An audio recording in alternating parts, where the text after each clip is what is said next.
Assalamualaikum warahmatullahi wabarakatuh. Apa kabar kalian? Semoga kalian baik-baik saja dan tetap diberikan kesehatan oleh Allah Subhanahu wa taala.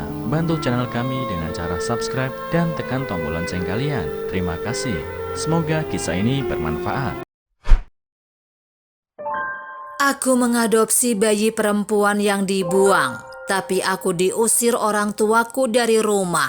Beberapa tahun kemudian dia membuatku menangis haru. Ketika aku berusia 30 tahun, aku dan suamiku bercerai karena aku tidak dapat memiliki anak. Ketika kami bercerai, aku tidak mendapatkan apa-apa. Bukan karena dia pelit, tapi karena dia memang tidak punya apa-apa untuk diberikan padaku. Setelah bercerai, aku kembali ke rumah orang tuaku. Tapi orang tuaku tidak merasa senang dengan kepulanganku, karena merasa bahwa aku telah mempermalukan mereka. Meski begitu, mereka tetap membiarkan aku tinggal di rumah. Suatu hari dalam perjalanan pulang dari kerja, aku mendengar tangisan bayi. Ketika aku mendekat, aku melihat seorang bayi perempuan di pinggir jalan. Aku melihat sekeliling dan tidak menemukan orang tua anak itu. Jika anak itu dibiarkan di sini, entah apa yang akan terjadi padanya. Aku pun memutuskan untuk membawanya pulang. Ketika orang tuaku mengetahui aku membawa pulang bayi itu, mereka sangat marah. Mereka mengatakan bahwa kami sendiri tidak punya uang. Jadi bagaimana kami bisa membesarkan anak ini? Aku berpikir bahwa aku tidak dapat memiliki anak. Jadi aku menganggapnya sebagai hadiah dari Tuhan. Tapi orang tuaku dengan tegas menyatakan bahwa jika aku tetap merawat anak ini, mereka akan mengusirku dari rumah. Saya merasa tertekan, tetapi aku tidak tega meninggalkannya.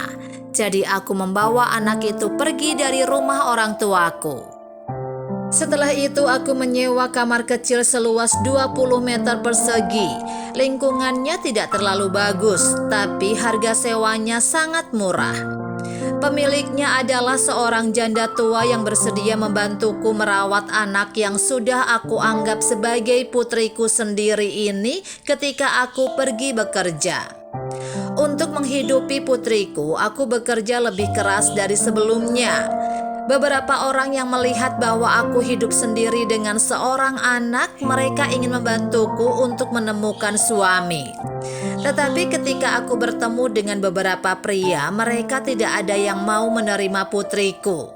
Akhirnya aku memutuskan untuk tidak menikah lagi.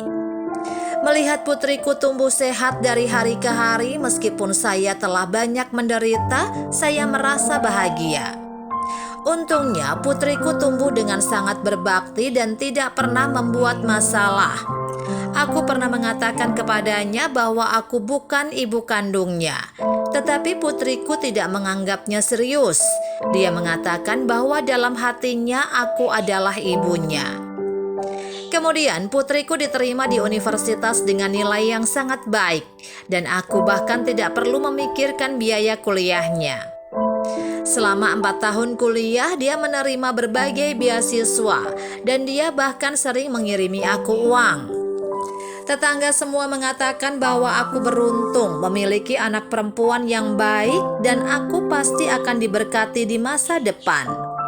Tetapi aku masih merasakan kekosongan di hatiku. Bagaimanapun aku bukan ibu kandungnya. Dalam sekejap mata, putriku lulus dari perguruan tinggi dan berhasil menemukan pekerjaan yang bagus. Kemudian dia memiliki seorang pacar dan aku sempat bertemu dengan pacarnya. Aku pikir dia pria yang baik, tetapi untuk beberapa alasan keduanya putus setelah beberapa saat. Setelah bekerja, putriku menjadi semakin sibuk dan semakin jarang mengunjungiku. Tetapi dia selalu mengirimkan uang setiap bulan. Dengan cara ini, aku sudah sangat bahagia. Beberapa tahun kemudian, putriku akan menikah. Seperti semua ibu yang menikahkan putri mereka, aku sangat enggan. Tetapi putriku mengatakan kepadaku untuk tidak bersedih. Kami akan sering bersama di masa depan. Aku pikir maksud putriku adalah dia akan sering mengunjungiku. Ternyata maksud putriku adalah ingin tinggal bersamaku di masa depan. Alasan mengapa dia putus dengan mantan pacarnya juga karena mantan pacarnya menolak aku tinggal bersamanya. Setelah mengetahui hal ini, aku pun menangis haru. Aku sangat beruntung telah mengadopsinya saat itu. Dan sekarang aku memiliki anak perempuan yang berbakti.